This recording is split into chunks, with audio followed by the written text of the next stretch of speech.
Hold on, is that Racky?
Hey, yo, Jesse here. Where'd the beat go?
Alright boys, this white Nike Air Force 1 restoration is all done. Let's take a look at the finished product.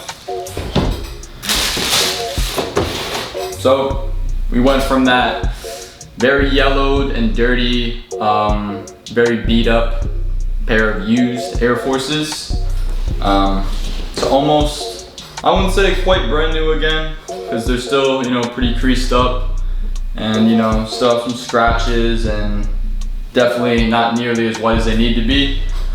But they're pretty close to white and they're about as clean as I'm gonna be able to get them. Right now, this is the finished product for my Air Force 1 White Restoration. I took these from the piss yellow Stampas to the icy Steppas. So here they are, finished product. And shout out to my boy Mike for letting me use them for the restoration.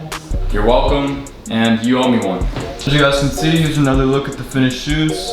As you can see, the ankle liner is still exactly the same. as well as the bottom. But other than that, when you're wearing them, you're not gonna be able to tell that they're not like, you know, a pretty newly broken in pair of Air Forces. Alright, so that is gonna do it for today's restoration video. Thank you guys for watching, and I'll see you in the next one. Till next time, this is Cash Corp signing off. Bye, boys.